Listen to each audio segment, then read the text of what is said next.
Story 1. My friends and I on my street formed a band in my garage. We made our own instruments and I played the cardboard box drums. I would give anything to hear how awful that all sounded. Story 2. At a little league practice one day, a police car drove up and the officer leaned out the window. Someone called about stolen bases? Story 3. Me, my two sisters, and my brother were at the neighborhood park when my sister found a baby bird lying on the playground. My brother ran home, got a shoebox and paper towels, and we brought the bird home. Our grandma took us to the Wildlife Rehabilitation Center with it, and they took care of the bird. I guess it was a baby who had a broken wing. The people at the rehabilitation center let us name the bird. We named it Morris. He ended up making a full recovery over time. Story 4. My aunt used to live in a super old schoolhouse that was converted into a home.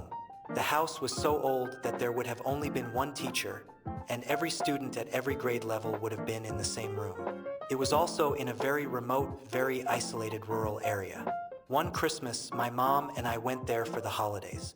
One night, it was snowing heavily, but it was that thick, heavy snow, that still snow, not slush, but just those fat flakes that are good for packing. I remember running around, playing in the snow and exhausting myself, before falling backward into it, and just letting the snow fall on my face. It was so quiet, I could hear the snowflakes hitting the ground.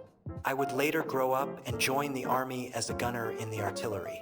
Due to years of loud explosions, I have tinnitus and a bit of hearing loss. I'll never hear the snowflakes falling around me again, but when I remember that night, it's enough. Story 5. Freshman year of high school. It was midterm week, and I don't know if it works this way still, but back then during midterm week you only had to be at school for the test itself. Once you had your test, you could leave. My best friend and I had our test on the same day and at the same time, first thing in the morning. So by like 9 a.m. we were free to go. We walked to his house, and it was snowing. The ground was already covered by the time we got out, and it was the big fluffy flakes. We just talked and laughed as we walked through the back streets and felt so free being out and about on a weekday morning. When we got to his house, no one was there.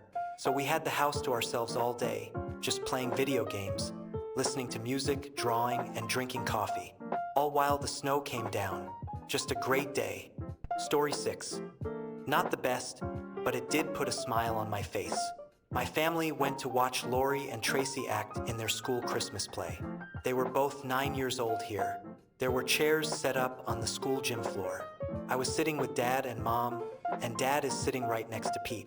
Pete, a World War II veteran, had an accident on his farm after the war and had to have a brain operation.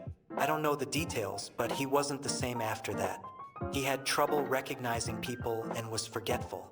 He was sitting with his wife, Helen, who looked after him, one of our teachers actually, and their daughters. Now, Dad and Pete were sitting right behind a lady who was wearing quite a large hat, so Pete and Dad had to kind of bend to the side and look around it to see the play. The play started, and suddenly Pete yelled out at the top of his voice because at times he got quite loud. "Hey lady, take that damn hat off." Well, the lady turned around angrily and looked directly at Dad and said, "Well, some manners you have." To him. Well, Dad didn't want to pin the blame on poor Pete. He couldn't say, "I didn't say it, he did." So he just looked at the lady's angry face and then looked at me. Even though I was 7, I'll always remember that look on his face. She turned around and took her hat off, then gave Dad a withering glare and said, "Is that better?" Then turned back around to face the stage. "Damn right," Pete said loudly. Well, Dad's shoulders started shaking, and he was covering his mouth with his hand. He was laughing. Mom was also trying to suppress a smile, and there was Pete, watching the start of the play as if nothing happened. After the show, Dad approached the lady and said, "Apologies to you, but I didn't say that. I'd never say that. It was someone behind me. However, your lovely hat was blocking the view for the people behind you. Right?" She said, "Blame it on someone else." And she huffed off. That being said, Lori and Tracy were great in the play, and it was a resounding success. We were proud of them. However, that saying was often said in jest in our house after that event. "Hey lady, take that damn hat off." Story 7. My dad and I were playing with Star Wars toys on the floor of my room. Shoes and whatever else was around were being used as barricades and cover for our armies. My rebel army was beating his stormtrooper army. When he only had a few soldiers left, he loudly declared, "The Death Star is now operational." He took his arms and swept my rebel army away and tossed a few in the air while making explosion sounds. I was probably 7 or 8 years old. I was outraged and laughing at the same time.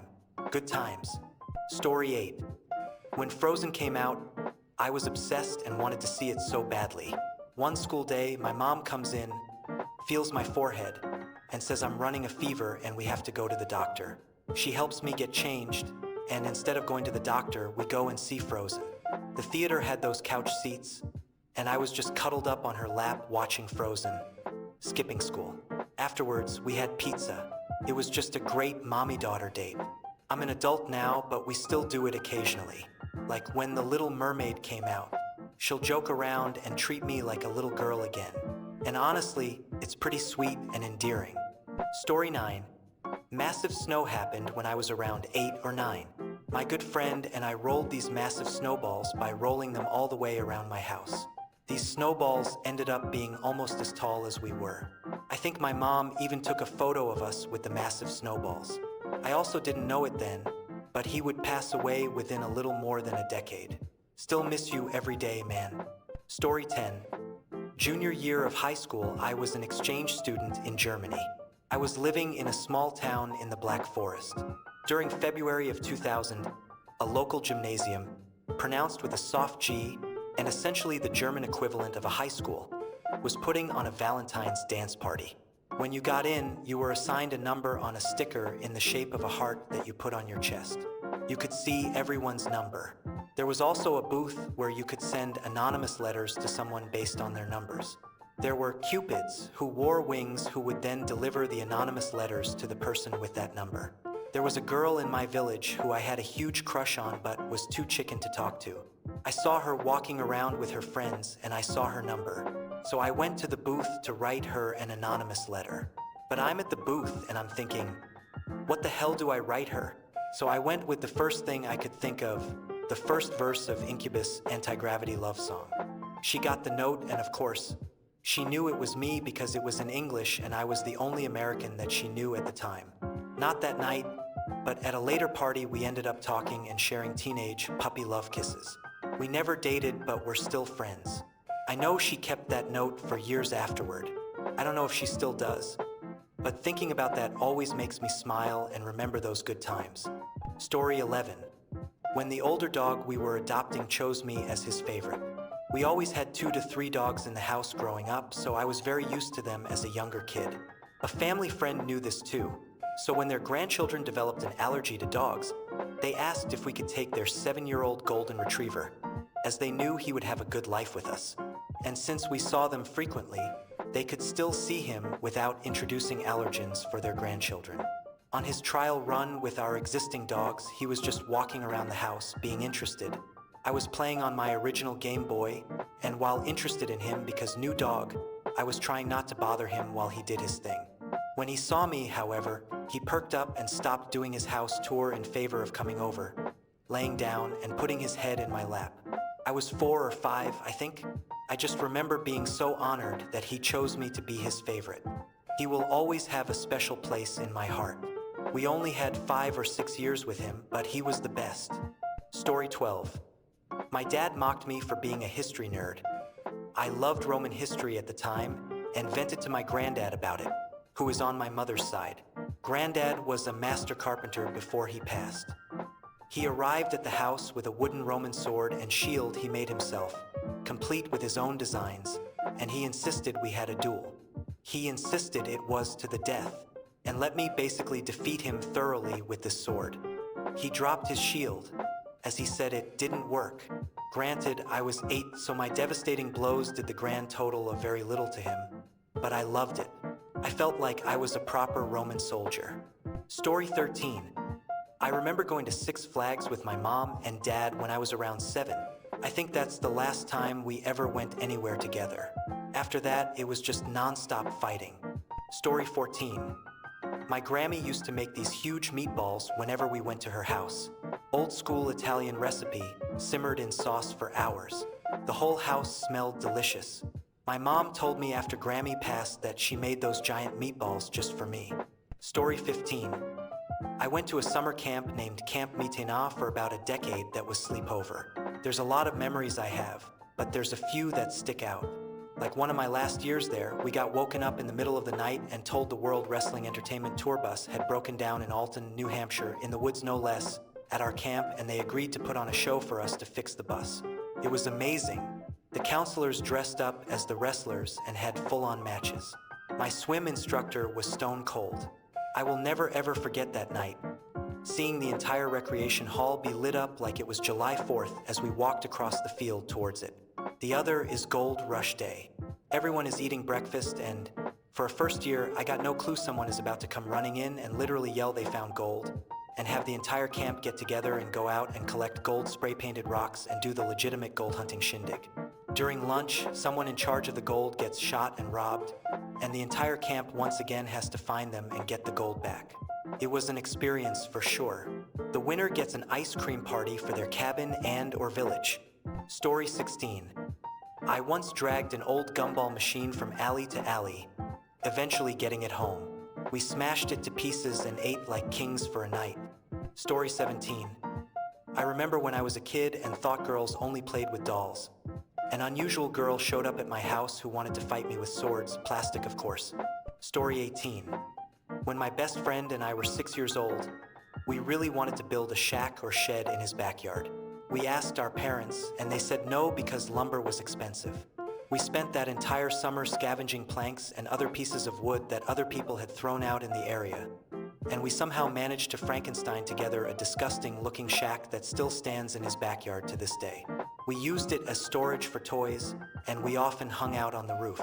This was about 15 years ago. Story 19.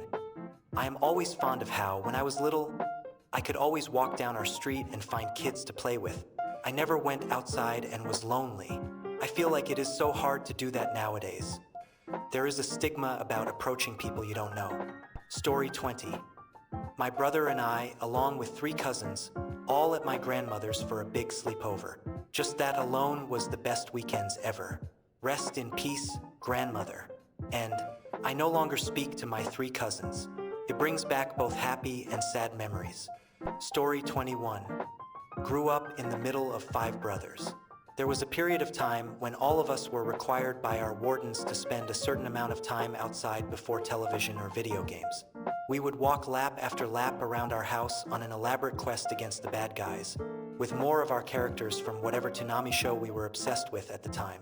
Just hours of wandering around the yard pretending to fight bad guys. Story 22. This is from when I was in my mid-teens. I was at a teen conference, and the first night we had a talent show. Another kid and I did comedy routines, memorized sets from comedians. But hey, we were kids. His set was from a well-known comic. Mine wasn't mainstream enough to be recognized. He went first, got a good reception, and warmed up the audience.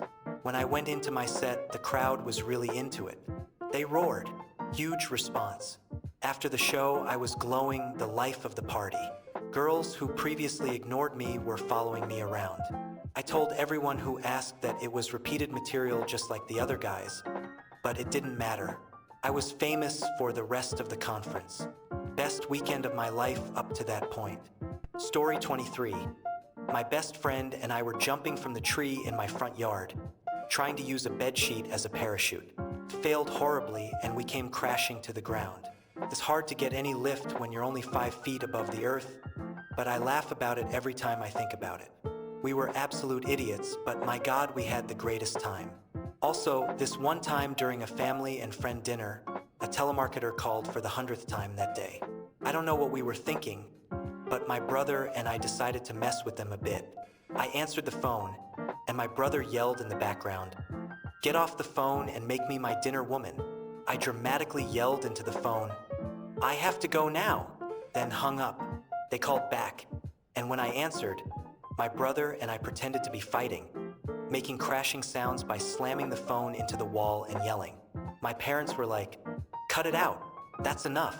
That's not funny. My brother and I laughed about it and then went back to eating, not thinking anything of it, until we heard sirens that stopped abruptly right outside our house. Wouldn't that be funny if they were coming for us? We joked. And then the doorbell rang. My poor, mortified parents had to explain that no, there was not a domestic disturbance. Their kids were just being foolish and pranking the poor telemarketer. One of the cops was super stern, but the other officer was desperately trying not to laugh, covering her face so we didn't see her smiling. Now as an adult, I am mortified that we did that, but always laugh at the absolute horror on me and my brother's faces as we realized that we royally messed up. I'm so sorry, Miss Telemarketer. Thank you for being worried enough to call the cops.